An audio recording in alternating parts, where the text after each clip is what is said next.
Our guest today is a man who has seen and done it all.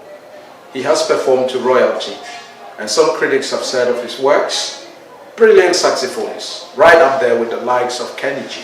I have the honor of interviewing the exceptionally talented Mr. Julian Smith. You're welcome to... Thank you. Thanks for having me. It's been a while. Good to see you. You too.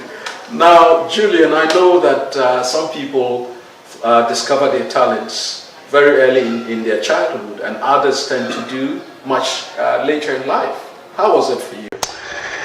So for me, I started playing music probably when I was only 6 years old, but that was the piano. And I didn't find it easy, but at 6-year-old it's not so easy to pick up an instrument, but it's good to start early. And then I went to the clarinet, and I found instruments like this were a bit easier to me. With the piano, like, you have to play so many lines all at the same time, it's a bit difficult for me. But the clarinet I found easier. And then I progressed to another instrument called the bassoon. I picked up the drums along the way, but the saxophone came last when I was about 14 years old. Just because it was similar to the clarinet, I thought, I'll have a go in the saxophone. And I kind of picked it up, it felt comfortable, and it went from there. I think when you find something easy, and then you like it, then you want to work harder at it, and you spend a lot of time on it, you just get quicker, faster. I mean, it's interesting what you said about the different instruments you've played, right from the beginning. And, just interested in knowing why you picked this particular instrument. The saxophone was just simply because I played the clarinet, and the saxophone is not dissimilar. It has a similar fingering, and you have a single reed. So I thought, it wasn't actually an instrument I really want to play the saxophone. It was an easy one to pick up as to have another instrument to play.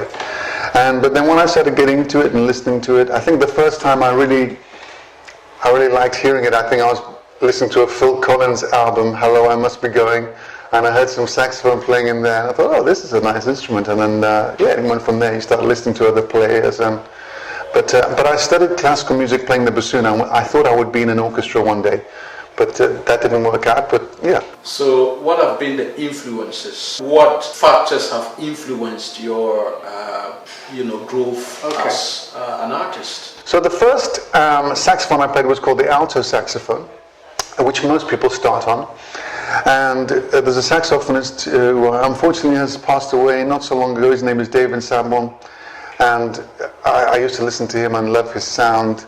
And actually, he made all the music with Eric Clapton in the Lethal Weapon movies, which I love that series with Mel Gibson. He used to set the scene with himself and the guitarist Eric Clapton. But I used to play my saxophone and think, my sax doesn't sound like that. How does he make it sound like that? And obviously, when someone's been playing such a long time and this production in the studio, it sounds so good.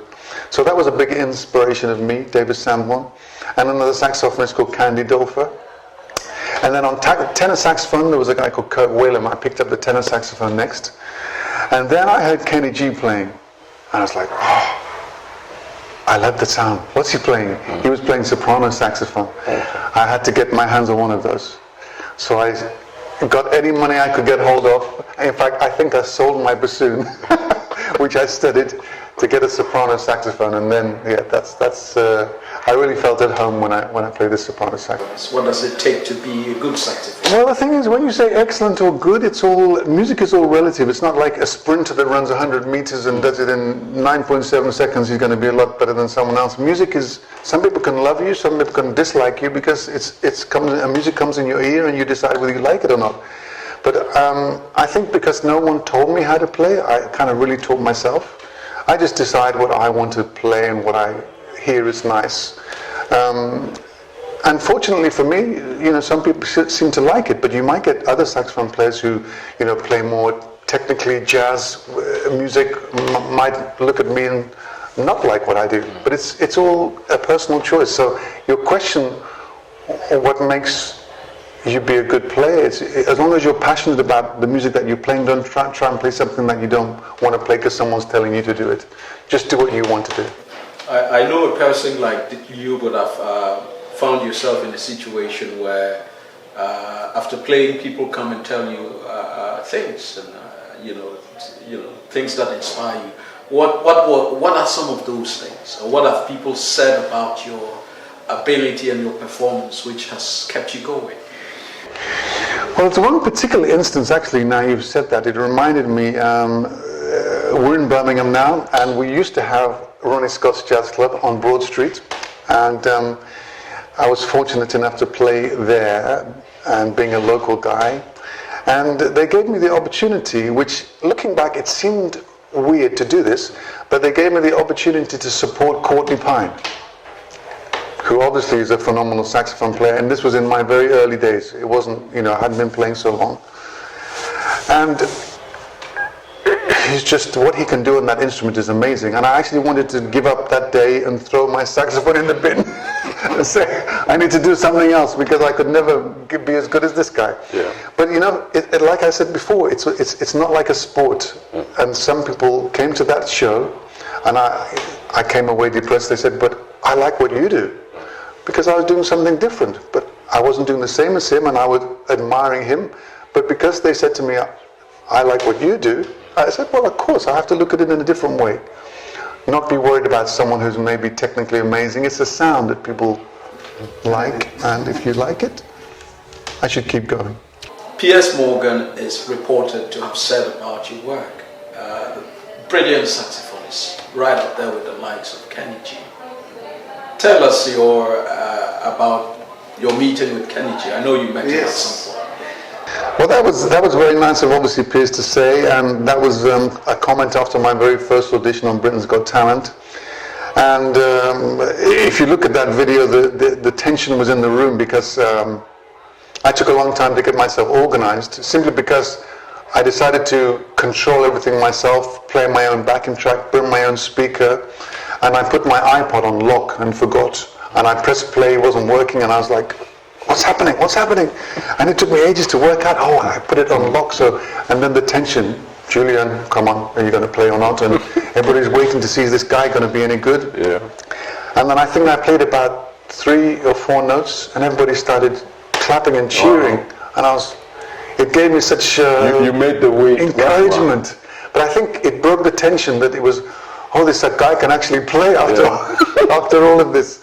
And then, as you say, Piers Morgan kindly said right up there with Kenny G. And I think, obviously I wasn't doing anything technically amazing, but it was obviously a sound that people enjoyed. And that's the important thing. You can play lots of notes, but it might not mean things to anybody. But if you play something simple and emotive, it can touch people's hearts more. And I think that's what he saw. I know you met Kenny G at some point. Yes. Can you tell us about this encounter? That's right. So they obviously knew on Britain's Got Talent that he was an inspiration for me to play this particular instrument. And they made a surprise for me to travel to the Royal Albert Hall, and turn up, and his band was there, who I'd watched with him for many, many years, and it was his inspiration, as I say. His playing made me get a soprano saxophone. So to have him walk out and say, let's play a little Songbird, which is, one of his famous songs. It was amazing to meet someone who gave me such a start, just being able to listen to his sound. When I first heard him, someone handed me a tape. Back in the day when people copied tapes, which you weren't supposed to do, they wrote on the spine of this cassette tape, Kelly, not Kenny, Kelly G. Got it wrong. Yeah. Someone misheard. So they say, here's Kelly G tape. That's a new one. I put Kelly G in my tape player, and I didn't know what he looked like, where he came from. I just heard the sound. I was like, I like that. I need to get myself this instrument. And so that's why he's the biggest inspiration to me. But for jazz people, they really say some nasty things about Kenny G because he made it so popular. I don't know why, but you can't please everybody, can you, really? No, you can't. Let's talk about your experience at Britain's Got Talent. What inspired you to get on the show? Okay, so the reason I had a band for a while, and we came to kind of disband after it was a good run, I think, maybe 10 years, maybe a little bit under that. And I was on my own then. I started singing, getting gigs, because I was literally just trying to work on my own now. I didn't have a band, backing tracks, turned to backing tracks, singing, and it got me busy again. But, I needed something another kickstart, and my wife told me about this program. She said you should go on this program, Britain's Got Talent, but I didn't really want to do it actually. I looked into it, I thought maybe this could be embarrassing if they say something bad about me, because I'm already gigging, I'm already doing shows. If they say something bad about me, I might go back to my gigs with my tail between my legs and they say, no, we don't want you anymore. But she sent the form off, even though I said I didn't want to do it, and they said they wanted to see me, so I thought, okay, let's take a risk. And I queued up with everyone else, and like hundreds of thousands of people, thinking that I'm not going to have a chance just playing a saxophone. And somehow I got to that third position and in the final, and 20 million people watching, so I'm glad. That's a very interesting situation there, about your missus nudging you to go on British Got Talent, and you taking that risk at that point of your career. And as somebody who has done this, what would you say about the importance of taking a risk as an artist? I mean, a program like that, for example, let's just talk about that program for instance. If someone does another job, if they're a plumber or something, nothing to do with music, and you go on there and people don't like what you do, it's not the end of the world. But if you're a musician and they say something, it is a risk. But sometimes in life you do have to take risks, don't you? Yeah. It's risk and reward, and I do advise anybody, if they think there's an opportunity and they're worried, they don't want to regret saying no to something. And in this instance, I have to say, 16 years later, people still ask me to play that song somewhere from 16 years ago, and they still book me because I went on that program. So I don't know what would have happened if I hadn't gone on there. It would have been a different route, but I think it's good to take risks sometimes. In any business, perhaps. If it goes wrong, you only learn anyway. Still on British Got Talent, what opportunities have come your way? Well, for me, all I wanted to do was get to the final.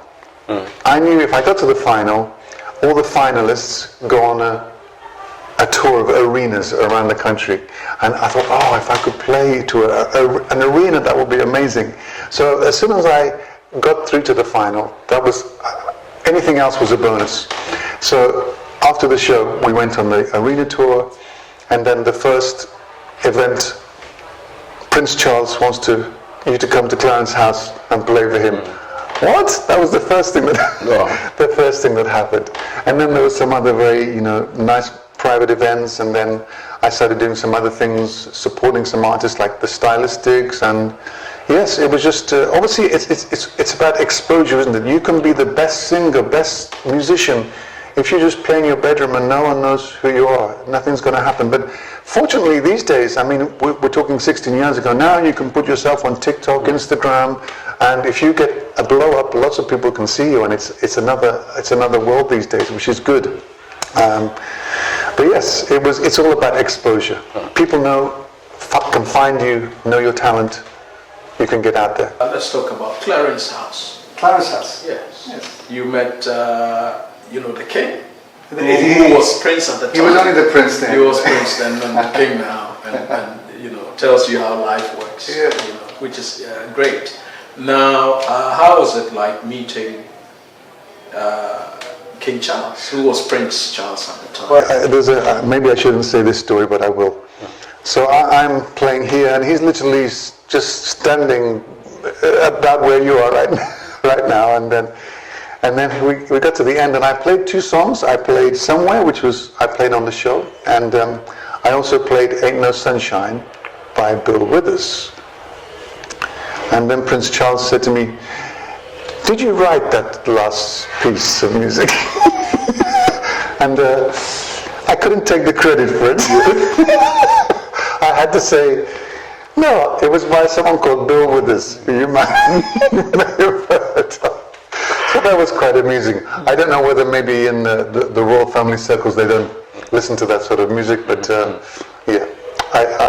I could have said it was mine, but I didn't. Yeah. How do you get inspiration to perform? I mean, generally, I listen to other saxophone players a little bit, but I like to listen to singers, and because I like to play my instrument no more as a singer would sing, rather than I've talked about before. Lots of when you play an instrument, you can you can play lots of technical stuff, and that's not always for me.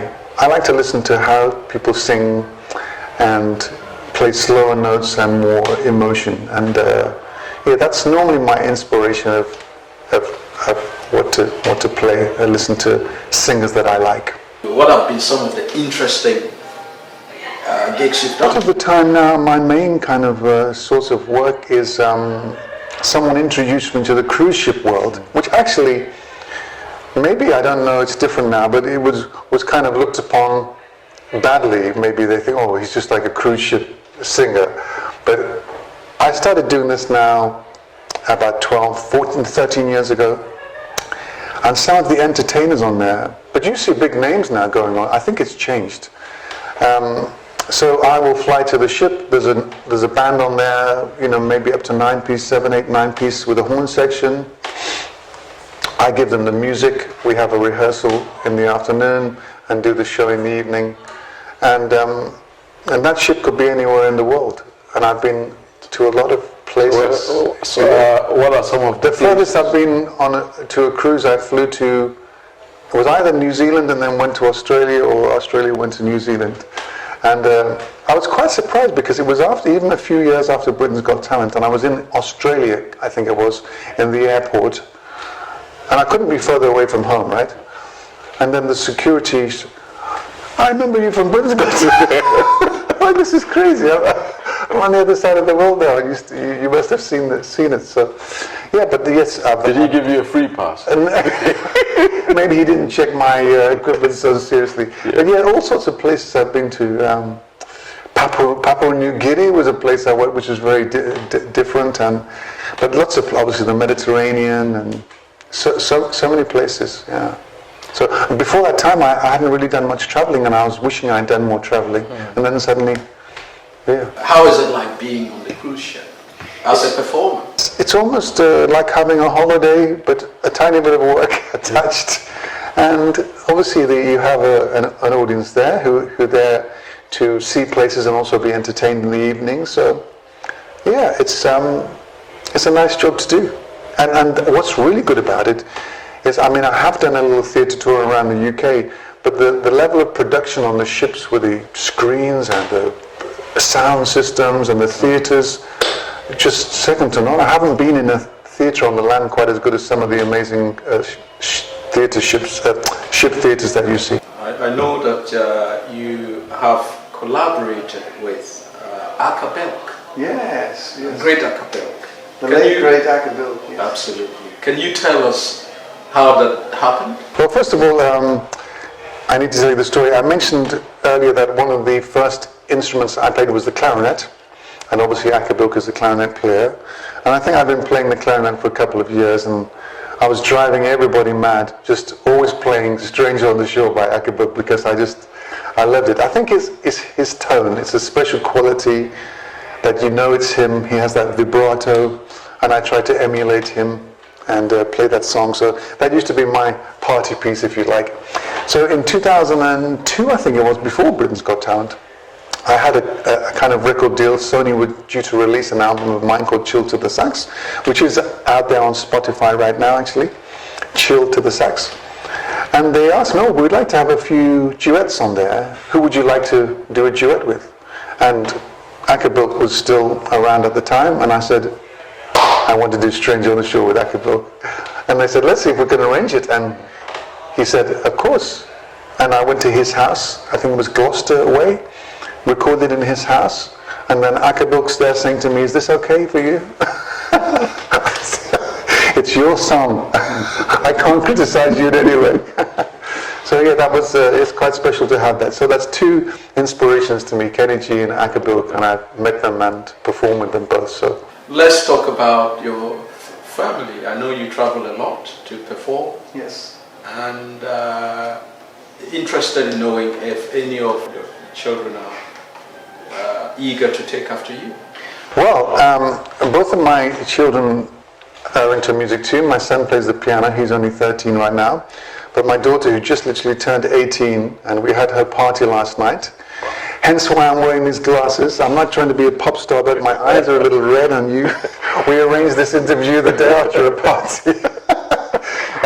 So she's 18, and she actually played in her own party last night, playing the bass guitar. She's started off with the piano, very good, but she's really taken to the bass guitar, and maybe she might come along with me to one of the cruises one day to perform with me. But we're also doing gigs together too. And how does the missus handle your being away from the family? Well, I try not to make it too long. If I go away, it's always a maximum. I wouldn't go over 2 weeks, but normally it's a week or less than a week. So I go, come back, go, come back. I wouldn't like to be away for long periods of time, because I like to know what's going on at home and know that things aren't going awry and they're keeping with their work. So yeah, I try to get that balance of going away, coming back, doing some things in between time, going backwards and forwards. But I always knew if you got to be good at something, you can't just play on your own doorstep forever, because that's not possible. So I knew it's if you do something like this, you have to be prepared to travel. Looking back at your career for all these years, is there anything you would do differently? Because I'm sure you've got a lot of experience now. Yes. And looking back in the early days, if you had to do certain things, would you do anything differently? I think when I started off and I was in my mid-20s, I was more fearless. I would just ask anybody and hustle more. And when you get older, that fearlessness diminishes and you get more worried about things. And I wish I kept be like my wife, pushed me for that. I probably would have held back. But in my 20s, I would have been more, oh yes, I can do this. So for some reason, I don't know, you get less confident as you get, maybe, well, for me, I'm talking about my own experience. And yeah, you have to try and keep that young fearlessness going. And I'm trying to improve on that now, even though I'm even older. But yeah, it's nice to keep that not worry about what people think. When you're even younger, children, they go and they perform in front of. It's a fearlessness which when you get older, you start to be more conscious, aren't you? And got to try and harness that younger fearlessness. I know you released an album last year. Yes, just over a year ago. Okay, so tell us a bit about this. So that was born out of the pandemic, and obviously, like lots of people who are entertainers and other jobs, I was sat at home not being able to go out and perform. So lots of time on my hands, which actually was quite nice in a funny way. It was a break, and then with all this time on my hands, I thought I'm going to try and write some music, which I'd never tried to do before. And I got this keyboard in the garage. It was like dusty. It was from the 90s. It had a little disc on there so I could sequence things and record, because I didn't have the equipment on a computer, how people produce songs. So I did it on this disc, sequence the disc. And I just started writing these songs, and a friend of mine said, oh, I like the sound of that. And he introduced me to a producer and said, well, shall we go in the studio and make them a bit better? And we did that.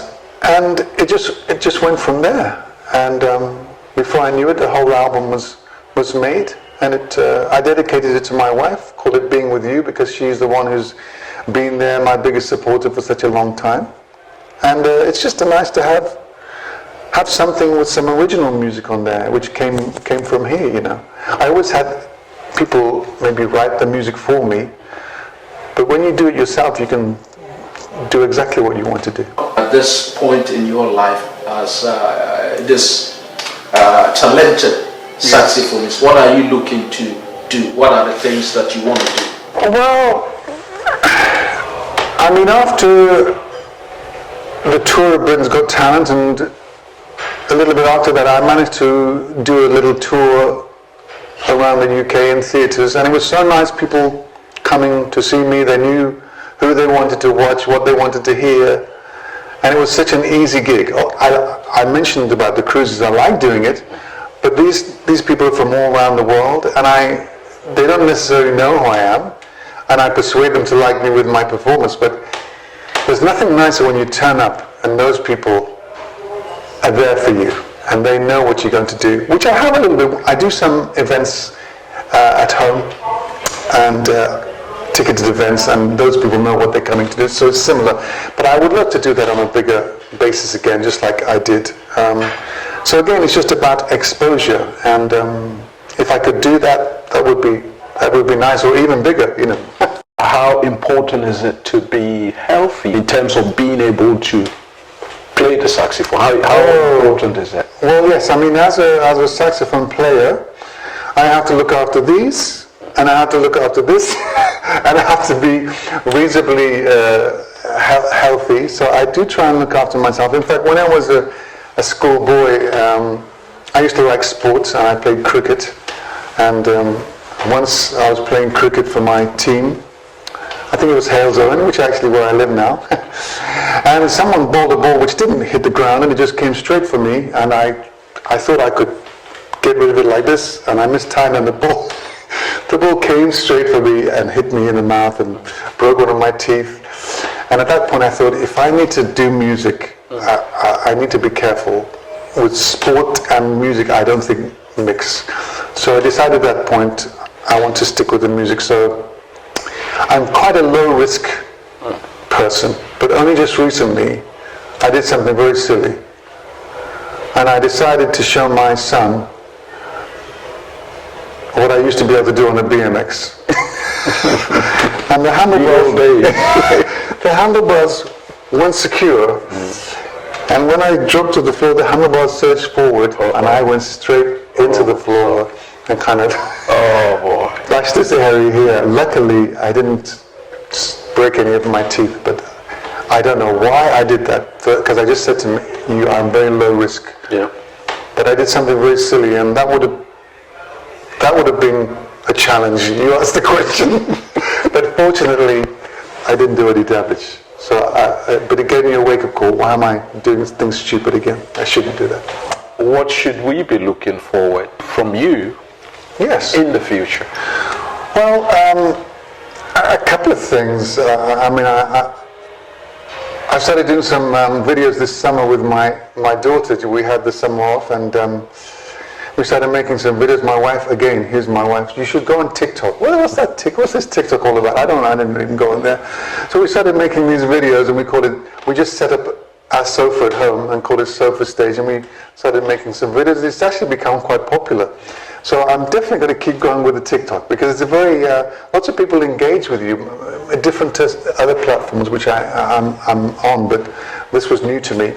So I'm definitely going to keep going with the TikTok. And then, just keep doing what I'm doing and promoting my album, Being With You. Hopefully more people listen to it on the platforms, or even buy the vinyl or the CD still. That's it really. Maybe record some more original songs too. Mr. Julian Smith, it's been an absolute pleasure having you on the show. Thanks for having me. Appreciate you're interested in me.